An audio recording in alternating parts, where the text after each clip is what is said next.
I never thought one silly kiss at a party would be such a big deal. Just a moment of feeling wanted, feeling alive, something I hadn't felt with Nate in years. But now, sitting here with this thick envelope of legal papers in my trembling hands, I realized nothing will ever be the same. Maybe that security camera saw more than I thought it did. Before we dive deeper into this story, I have one small request. Please subscribe, drop a like, comment, and hit that hype button to boost this channel so more people can discover these incredible stories. The Brooks' backyard was alive with laughter and the clinking of wine glasses. Julia had outdone herself with the decorations. String lights casting a warm glow over the patio, citronella candles flickering on every table. It was the perfect summer evening, and I was determined to enjoy myself. "Aurelia, you look amazing." Evan Brooks appeared beside me, his gym-toned frame filling out his polo shirt perfectly. His eyes lingered on my new sundress, the one Nate hadn't even noticed when I'd asked if he liked it. "Thank you," I smiled, accepting the compliment I'd been craving. Someone has to bring some life to this party. Across the yard, Nate was crouched down with our daughters, Ella and Hannah, helping them catch fireflies in mason jars. Always the devoted father, never the attentive husband. When was the last time he'd looked at me the way Evan was looking at me now? "Where did you get that dress?" my friend Sarah asked, joining our conversation. "It's gorgeous on you." "Just something I picked up," I said, spinning slightly so the fabric swirled around my legs. I figured it was time to remind everyone that I'm still a woman, not just a mom. Evan's laugh was warm and appreciative. Trust me, nobody could forget that. The compliment sent a flutter through my chest. When had Nate last made me feel desirable? When had he last made me feel like anything other than a roommate who happened to share his last name? "Nate seems pretty focused on dad duty tonight," Evan observed, following my gaze. "He always is," I replied, perhaps a bit too quickly. Sometimes I think he forgets he has a wife. Sarah raised an eyebrow but said nothing. Evan, however, stepped closer. "His loss," he murmured, just loud enough for me to hear. The evening progressed with more wine, more laughter, and more attention from Evan. He kept finding reasons to touch my arm during conversation, to stand close enough that I could smell his cologne. It was intoxicating after months of feeling invisible in my own marriage. "You know," I confided to Sarah and Linda, Nate's mother, during a lull in conversation, "sometimes I wonder if Nate even notices I exist anymore. He's so wrapped up in work and the kids." Linda's expression tightened slightly. "Marriage requires patience, dear. Nate works very hard to provide for his family." "Of course he does," I said quickly. "But a woman has needs too. Emotional needs." Linda excused herself, claiming she needed to check on the girls. I noticed her watching me more carefully after that, but I pushed the observation aside. I was tired of walking on eggshells, tired of being the perfect wife who never complained. As the party wound down, Evan found me alone on the side patio, away from the main gathering. "Penny for your thoughts?" he asked, settling beside me on the garden bench. "Just thinking about how nice it is to feel appreciated," I admitted, the wine making me bolder than usual. "You should feel appreciated every day," he said softly, his hand finding mine. I should have pulled away. I should have made some excuse and rejoined the party. Instead, I let him pull me closer. "Aurelia," he whispered, and then his lips were on mine. It was brief, maybe 10 seconds, but it felt like coming alive after months of feeling dead inside. When we broke apart, my heart was racing. "We should get back," I whispered, glancing around nervously. That's when I heard it, a soft, mechanical clicking sound from somewhere behind us. I turned, scanning the patio, and my blood ran cold. There, mounted on the corner of the Brooks house, was a small security camera. Its red recording light blinked steadily in the darkness. "Did you see—" I started to ask Evan, but he was already walking back toward the party, leaving me alone with the weight of what we'd done and the terrible certainty that we hadn't been as invisible as I'd thought. The drive home was unusually quiet. Nate focused intently on the road while the girls chattered in the back seat about the fireflies they'd caught. I kept stealing glances at him, searching for any sign that he knew what had happened, but his expression was unreadable. "Fun party," I ventured as we pulled into our driveway. He replied non-committally, helping the girls out of their car seats. Over the next few days, Nate's behavior grew increasingly distant. He came home from work, helped with dinner and the girls' bedtime routine, then disappeared into his home office until late into the night. When I tried to initiate conversation, his responses were polite but brief. "You're being awfully quiet lately," I said one evening, finding him at his laptop in the living room. He looked up, his expression carefully neutral. "Just tired. Work's been busy." "Is that all?" I pressed, settling beside him on the couch.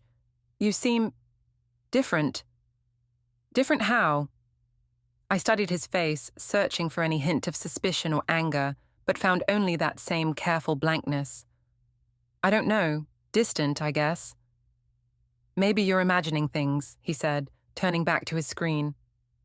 The dismissal stung, even though I knew I deserved it. "See? This is exactly what I mean. You barely talk to me anymore, Nate. We're like strangers living in the same house. We have 2 young children and demanding jobs, Aurelia. Not everything can be a romantic comedy." His words hit their mark, but they also gave me ammunition. "When did you become so cold? So unfeeling?" He closed his laptop and looked at me directly for the first time in days. "I'm not unfeeling. I'm just trying to keep our family functioning." "A family needs more than just functioning," I shot back. "It needs connection, intimacy, emotional support. When was the last time you told me I looked beautiful? When was the last time you seemed happy to see me?" Something flickered in his eyes. Hurt, maybe, or recognition. But it was gone so quickly I might have imagined it. "I tell you I love you every day," he said quietly. "Saying it and meaning it are different things." He was quiet for a long moment, then reopened his laptop. "I have work to finish." I wanted to push further, to force him to engage with me, but something in his posture warned me off. Instead, I went upstairs to call my mother. "He's being impossible," I told her, pacing our bedroom, cold and distant and acting like I'm some kind of burden. "Men get moody sometimes, dear," Mum replied with her usual dismissive tone. "Just give him space. He'll come around." "It's more than moody, Mom. It's like he's checked out of our marriage entirely." "Have you done anything to upset him?" The question caught me off guard. "What do you mean?" "Well, men don't usually withdraw for no reason. Maybe you said something, or—" "I haven't done anything wrong," I interrupted, the lie sliding out easily. "That's exactly my point. I can't even figure out what his problem is." But even as I said it, I kept thinking about that security camera and its blinking red light. The next morning, I noticed Julia Brooks avoiding me at school drop-off. When I waved, she gave a tight smile and hurried away with her son. At the grocery store, Sarah seemed unusually subdued when we ran into each other in the produce section. "Everything okay?" I asked. "Fine," she replied, but wouldn't quite meet my eyes. "Just busy." The interactions left me feeling paranoid and defensive. Had someone seen something at the party? Had Julia reviewed her security footage? That evening, Linda called to ask if she could take the girls for ice cream. "Of course," I said, though something in her tone felt off. "They'd love that." When she arrived to pick them up, she was polite but formal, a stark contrast to her usual warmth. "Linda, is everything all right?" I asked as the girls gathered their shoes. She looked at me for a long moment, her expression unreadable. "I think that's a question you should ask yourself, dear." Before I could respond, she was shepherding Ella and Hannah out the door, leaving me standing in the foyer with a growing sense of dread. That night, I found Nate in his office again, this time with what looked like technical manuals spread across his desk. When I entered, he quickly closed his laptop screen. "What are you working on?" I asked, trying to keep my voice casual. Just some home security research, he replied. Thinking about upgrading our system. My heart skipped a beat. Security system? Why? Peace of mind, he said, not looking at me. You can never be too careful these days. I wanted to ask more questions, but something in his demeanor warned me off. Instead, I went to bed early, lying awake and staring at the ceiling as worst-case scenarios played through my mind. The next morning, I woke to find a text from Nate waiting on my phone. We should talk after work. My hands shook as I read the message. 4 simple words, but they felt like a death sentence. The workday dragged endlessly. I kept checking my phone, hoping for some clarification from Nate, but no additional messages came. My concentration was shot, and I found myself snapping at co-workers over minor issues. You seem stressed, my supervisor Janet observed during our weekly check-in. Just some personal stuff, I replied, forcing a smile. Nothing I can't handle. But I wasn't handling it. I was barely holding it together. During lunch, I called my mother again. I think Nate suspects something, I confided, keeping my voice low in the break room. Suspects what? Mum asked. I thought you said you hadn't done anything wrong. I hesitated, then decided on a version of the truth. There was this moment at the party, completely innocent, but you know how men can be. They see conspiracy in everything. What kind of moment? Just, Evan was being friendly, and I think maybe Nate misinterpreted it. You know how jealous he can get. Nate's never struck me as the jealous type. You don't live with him, I said defensively. He's been increasingly controlling lately. Questioning where I go, what I do, it's exhausting. Well, if it's really nothing, then just explain that to him. If only it were that simple. That afternoon, I made a decision that felt both necessary and terrifying. I deleted all my text messages with Evan. Most of them were innocent, but there were a few that could be misinterpreted. Better safe than sorry. I also called Evan, but it went straight to voicemail. I left a brief message asking him to call me back, but he never did. By the time I got home, my nerves were frayed beyond repair. Nate was in the kitchen helping the girls with their homework, the picture of domestic normalcy. But when he looked up at me, I saw something new in his eyes, a cold assessment that made my skin crawl. Girls, why don't you go play in your room for a bit, he said gently. Mommy and Daddy need to talk.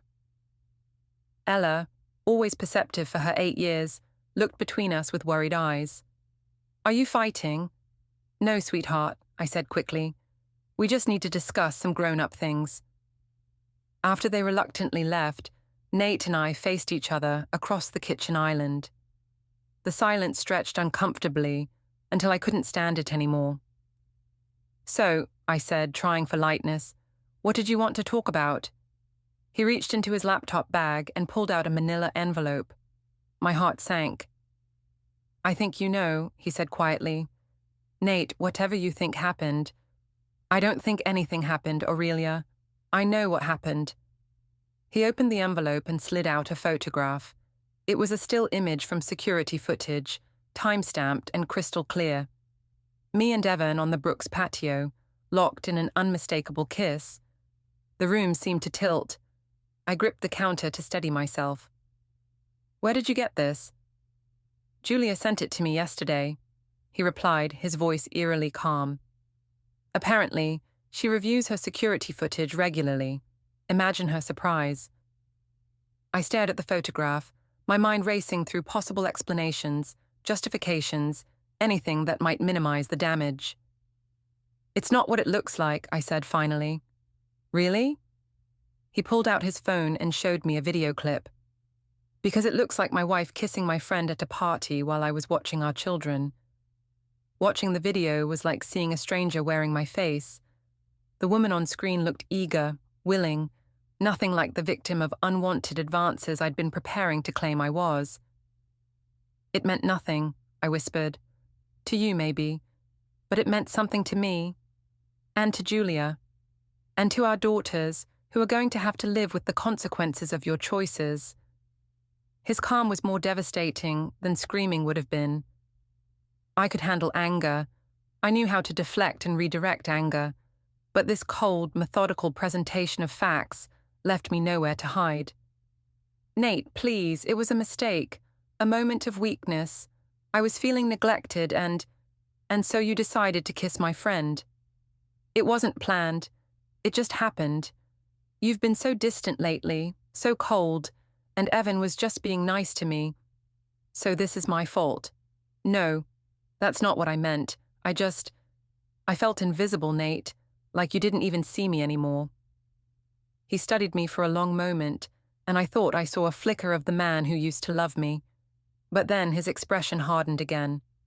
I saw you just fine. Maybe not the way you wanted to be seen, but I saw you. What does that mean? Instead of answering, he put the photograph back in the envelope. I've retained a lawyer, he said simply. The words hit me like a physical blow. A lawyer? Nate, don't you think that's a bit extreme? It was one kiss. Was it? Yes, of course it was. Then you won't mind if I have a forensic specialist recover those text messages you deleted from your phone yesterday. My blood turned to ice. How could he possibly know about that? I don't know what you're talking about. Your phone backs up to our shared cloud account, Aurelia. Every deletion, every recovery, every message. I've been documenting everything for the past 3 days. I sank onto a bar stool, the full scope of my situation finally becoming clear. He hadn't just stumbled onto evidence. He'd been systematically building a case. You've been spying on me. I've been protecting myself and our children. From what? From me? I'm their mother. You're also someone who lies to my face and deletes evidence of her affair. It wasn't an affair. It was one kiss. The messages suggest otherwise. I wanted to argue, but I couldn't remember exactly what I'd written to Evan over the past few weeks. Flirty comments, complaints about Nate, arrangements to meet up. It all blurred together in a haze of panic. What do you want from me? I asked finally. I want you to stop lying. To me, to yourself, to everyone. I'm not lying. He looked at me with something that might have been pity. I'll be staying at a hotel for the next few days while I figure out next steps, he said. My mother will help with the girls. You can't just leave. Watch me. He picked up a suitcase I hadn't noticed by the door. Already packed, I realized. He'd planned this entire conversation. Nate, please. We can work this out. We can go to counseling. I'll be in touch through my attorney. And then he was gone, leaving me alone in our kitchen with the photograph and the terrible understanding that my world was crumbling around me. The next morning, I woke up to find Ella standing beside my bed, her face streaked with tears. Where's Daddy? She whispered. I pulled her into bed with me, my heart breaking at the confusion in her voice. He had to go away for work, sweetheart, just for a little while. But his work is here, at his computer. 8 years old, and already too smart for comfortable lies. Sometimes grown-ups need space to think about things, I tried. Are you getting divorced? The question hit me like a slap. Why would you ask that? Because that's what happened to Mason's parents. His daddy moved to a hotel, and then they got divorced. I held her tighter, scrambling for reassurance I didn't feel. Daddy and I are just working through some problems. Everything's going to be okay. But even as I said it, I wasn't sure I believed it myself. Linda arrived at 8 to help with the morning routine. She was polite but distant, her usual warmth replaced by cool efficiency. The girls need consistency right now, she informed me as she packed their lunches. I'll be picking them up from school and bringing them home by 6. Linda, I hope you know that whatever Nate told you— What I know, she interrupted, is that my son is a good man who deserves better than this. The condemnation in her voice was unmistakable. Whatever Nate had told her, she'd already chosen sides. At work, I found it impossible to concentrate. Every phone call, every email, felt like a potential threat. I kept expecting Nate's lawyer to contact me, though I had no idea what that would even look like. During lunch, I drove to Evan's gym, hoping to finally talk to him. I needed to know what he might have told his wife, what version of events was circulating among our friends. The receptionist told me he was with a client, so I waited in the parking lot until I saw him emerge an hour later. "Evan," I called, hurrying to intercept him. He looked around nervously before approaching my car. "Aurelia, what are you doing here?" "We need to talk about what happened at the party." "Look, I really can't." "Julia knows. She has security footage." His face went pale. "Shit. Has she told anyone else?" "She told Nate, and probably others." He ran his hands through his hair, looking genuinely panicked for the first time. "This is bad. This is really bad." "We need to get our stories straight," I said. "If we both say it was just a moment of weakness, something that meant nothing." "Stories?" He stared at me incredulously. "Aurelia, there's video evidence. What story's going to explain that away?" "We could say you were drunk, that you misread signals." "And throw myself under the bus?" "I don't think so." His selfishness shouldn't have surprised me, but it did. "So what? You're just going to abandon me to deal with this alone." "This was your idea as much as mine," he said defensively. "You were the one complaining about your marriage, sending those texts." "What texts? I barely texted you." "The ones about how unhappy you were, how Nate didn't appreciate you. The one about meeting up for coffee to talk more." My stomach dropped.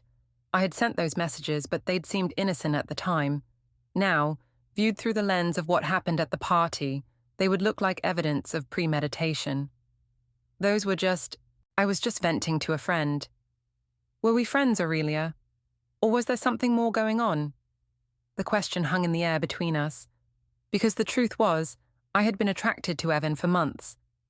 I had enjoyed his attention, had maybe even encouraged it. But I'd never admitted that to myself, let alone to anyone else. "I have to go," he said suddenly. "Julia's already talking about counseling, about working through this. I can't afford to be seen with you." "Evan, wait." But he was already walking away, leaving me alone in the parking lot with the crushing realization that I truly was on my own. That afternoon, I decided to try reaching out to some of our mutual friends, hoping to gauge how far the story had spread. I called Sarah first.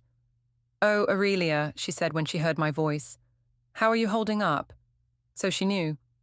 "I've been better. I don't suppose you'd be free for coffee later." There was a long pause. "I don't think that's a good idea right now. People are, well, they're talking." "What are they saying?" "Does it matter? The important thing is what you're going to do to fix this."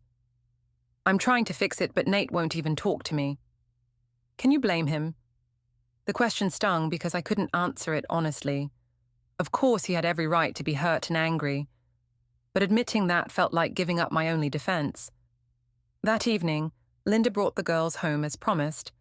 Hannah ran to me for hugs, but Ella remained distant, watching me with an expression too mature for her age. "When is Daddy coming home?" Hannah asked during dinner. "Soon, baby," I lied. "He just needs a little time." "Time for what?" "To think about grown-up things." "Are you in trouble?" Ella asked quietly. The question caught me off guard. "What makes you ask that?" "Because when I'm in trouble, you send me to my room to think. And Daddy's in his room at the hotel thinking, so you must be in trouble too." Children's logic was devastatingly simple sometimes. After I put the girls to bed, I found myself alone in the house that had been our home for 6 years. Everything looked the same, but it felt different, emptier, like a stage set after the play had ended. I tried calling Nate, but it went straight to voicemail. I tried texting, but got no response. Finally, in desperation, I drove to the hotel where Linda had mentioned he was staying. The desk clerk wouldn't give me his room number, but agreed to call up and ask if he wanted to see me. "I'm sorry," she said after a brief conversation. "He says he'll only communicate through his attorney from now on." Standing in that hotel lobby, I finally understood that this wasn't a fight we were going to work through. This wasn't a rough patch in our marriage that would smooth out with time and effort. This was the end. And somehow, I still couldn't figure out how a single kiss had led to the complete destruction of my life. The letter arrived on a Tuesday morning, delivered by certified mail while I was getting the girls ready for school. The return address showed the name of a law firm I didn't recognize, and my hands shook as I signed for it. Inside was a formal notice requesting my presence at a mediation session to discuss custody arrangements and asset division. The language was cold and clinical, reducing 8 years of marriage to legal terminology. I immediately called the number listed for Nate's attorney. "This is Patricia Chen's office," the receptionist answered. "I need to speak with Ms. Chen about the Vane case. I'm Aurelia Vane." "Ms. Chen is in court this morning, but I can schedule a call back. Do you have legal representation?" The question hit me like a slap. I hadn't even thought about getting my own lawyer. Somehow, I'd still been hoping this could be resolved between Nate and me. No, not yet. I'd recommend securing counsel before the mediation date. You have 10 days. 10 days to find a lawyer, to prepare a defense, to somehow salvage my life. I spent the morning calling law offices, most of which couldn't see me for weeks. Finally, I found someone who could meet that afternoon, David Martinez, a family law attorney who specialized in complex custody situations. His office was in a strip mall, which didn't inspire confidence, but he was available and within my budget. "Tell me about the situation," he said after I'd settled into the chair across from his desk. I gave him what I thought was a reasonable version of events: a troubled marriage, a moment of poor judgment, an overreaction from my husband. He listened without interruption, occasionally making notes on a yellow legal pad. "Do you have copies of any evidence your husband might present?" he asked when I finished. I showed him the photograph Nate had given me. Martinez studied it for a long moment. "This is pretty clear-cut," he said finally. "Is there more?" He mentioned text messages, but I don't know what specifically. "Did you communicate with this other man outside of the incident?" I hesitated. "Some, just as friends." "What kind of communication? Flirting? Romantic interest? Plans to meet?" "Nothing serious. Just, I might have complained about my marriage, vented a little." Martinez leaned back in his chair. "Mrs. Vane, I need you to be completely honest with me. Was this truly a one-time incident, or was there an ongoing emotional affair?" The question forced me to confront something I'd been avoiding. Had it been an affair? I'd been attracted to Evan, had enjoyed his attention, had maybe even encouraged it, but I'd never thought of it in those terms. "It wasn't an affair," I said finally. "It was just complicated." "Complicated how?" "I was unhappy in my marriage. Evan made me feel appreciated, but nothing physical happened until that night, and even then it was just a kiss." Martinez made more notes. "The problem is that the evidence suggests premeditation. If there are messages showing you were unhappy, seeking attention elsewhere, arranging to meet, that paints a picture of an ongoing emotional affair that culminated in a physical one." "But it was just one kiss." To a judge, the distinction between emotional and physical infidelity may not matter as much as you think, especially when children are involved. The mediation session was held in a sterile conference room downtown. Nate arrived with his attorney, an older woman who looked like she could dissect me with her briefcase. He wouldn't make eye contact with me, focusing instead on the documents spread before him. "Let's begin with the timeline," Patricia Chen said, opening a thick folder. "Mr. Vane has provided evidence of ongoing communication between Mrs. Vane and Mr. Brooks dating back approximately 3 months. She slid a stack of printed messages across the table. I recognized my own words, but seeing them compiled like this made them look far worse than I'd remembered. Nate barely notices I exist anymore. Sometimes I wonder what it would be like to be with someone who actually appreciates me. I keep thinking about our conversation at the barbecue. You really understand me in a way he doesn't. Maybe we could meet for coffee sometime and talk more. I could use a friend who actually listens. Reading them now, They looked like the words of someone actively seeking an affair. These messages suggest a pattern of emotional infidelity, Chen continued. Combined with the security footage from the party, they paint a clear picture of deliberate betrayal. It wasn't deliberate, I protested. I was just unhappy and looking for someone to talk to. You were married, Chen replied simply. The appropriate person to talk to about marital problems is your spouse, or a counselor, not another man. Martinez tried to mount a defense, arguing that I was a good mother who deserved equal custody, that one mistake shouldn't destroy my relationship with my children. But Chen was prepared for every argument. She presented financial records showing money I'd spent on new clothes and salon visits in the weeks leading up to the party. She had testimony from Julia Brooks describing my behavior at social gatherings. She even had a statement from Linda detailing conversations where I'd criticized Nate to his own family. The pattern here is clear, Chen summarized. Mrs. Vane engaged in a sustained campaign of emotional infidelity, deliberately sought attention from Mr. Brooks, and then attempted to cover up her actions by deleting evidence. This demonstrates both poor judgment and dishonest character. I'm still their mother, I said desperately. I love my children. No one is questioning your love for your children, the mediator interjected. But we have to consider what custody arrangement serves their best interests. After 3 hours of testimony and evidence, the mediator rendered her preliminary recommendation: primary custody to Nate, with supervised visitation for me until I completed counseling and demonstrated stable behavior. Supervised visitation, like I was a danger to my own children. This is temporary, Martinez assured me as we left the building. We can appeal, we can... But I wasn't listening. I was thinking about Ella's withdrawn behavior, Hannah's confusion, the way they'd both seemed more comfortable with Linda than with me lately. Maybe everyone was right. Maybe I had destroyed everything that mattered.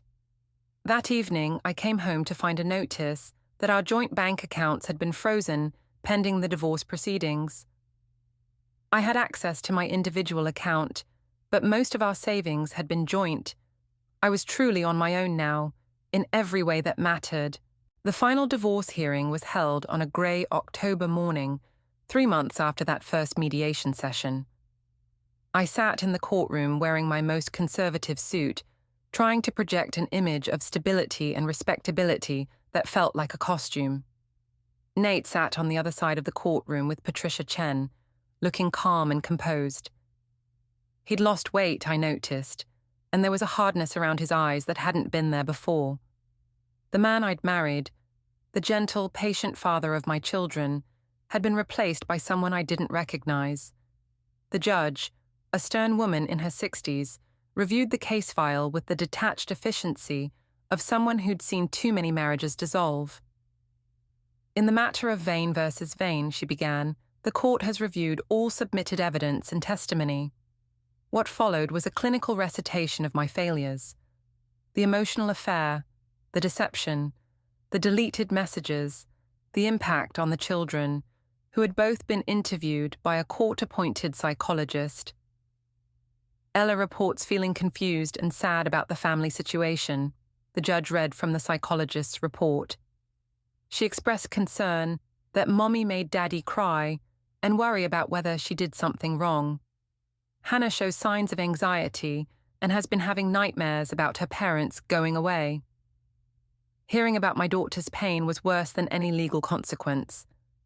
I'd told myself I was protecting them by trying to minimize the situation, but the truth was I'd been protecting myself. The court finds that Mr. Vane has demonstrated stability, honesty, and a primary focus on the children's welfare, the judge continued. Mrs. Vane's actions show a pattern of deception and poor judgment that raises concerns about her ability to provide a stable environment. The final decree was exactly what the mediator had recommended: primary custody to Nate, supervised visitation for me, and a division of assets that left me with far less than I'd expected. Mrs. Vane, the judge addressed me directly, I want to be clear that this custody arrangement is not permanent. If you complete the required counseling and demonstrate consistent, stable behavior, we can revisit the visitation schedule in 6 months. I nodded, not trusting my voice to remain steady. After the hearing, I watched Nate leave the courthouse with his attorney and his mother, who had been his constant support throughout the process. Linda had been polite to me during the proceedings, but the warmth we'd once shared was gone forever. My own mother had flown in for the hearing, still insisting that the whole thing was blown out of proportion. "Men are just more sensitive about these things," she said as we walked to our cars. "Give him time, he'll come around." But I knew he wouldn't.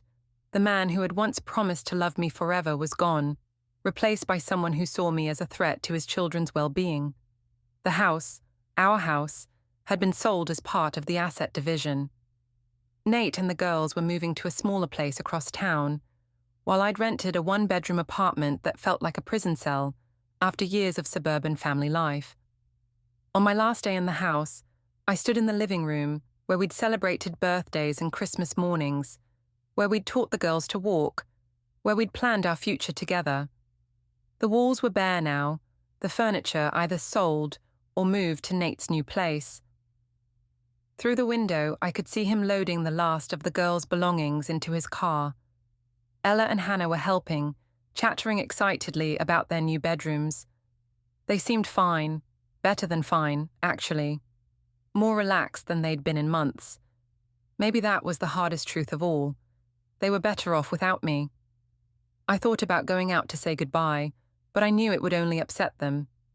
Instead, I watched from behind the curtain as my family, my former family, drove away to start their new life. The final divorce decree arrived in the mail a week later, stamped with the official court seal. I stared at the document for a long time, trying to understand how 8 years of marriage and 2 beautiful children had been reduced to legal language on official letterhead. My first supervised visit with the girls was scheduled for the following Saturday at a family services center downtown. 2 hours, once a week, with a social worker taking notes on our interactions. I'd gone from being a wife and mother to being a visitor in my children's lives. That night, alone in my apartment, I finally allowed myself to cry. Not the angry, self-pitying tears I'd shed throughout the divorce proceedings, but the deep, grief-stricken sobs of someone who had lost everything that mattered. Because the truth I'd been avoiding for months was finally undeniable. This wasn't something that had happened to me. This was something I had caused. 1 kiss at a party, 10 seconds of feeling desired and appreciated, and it had cost me everything. My marriage, my home, my children, my reputation, my future. The security camera had captured more than just a moment of infidelity. It had captured the exact instant when my life changed forever, when I chose temporary validation over everything I claimed to value. I'd thought the camera missed my kiss with Nate's friend. I'd been wrong about that, just like I'd been wrong about so many other things. And now I was paying a price I never imagined possible, learning too late that some mistakes can't be undone, some trust can't be rebuilt, and some consequences last forever. The red light had been blinking all along. I just hadn't wanted to see it.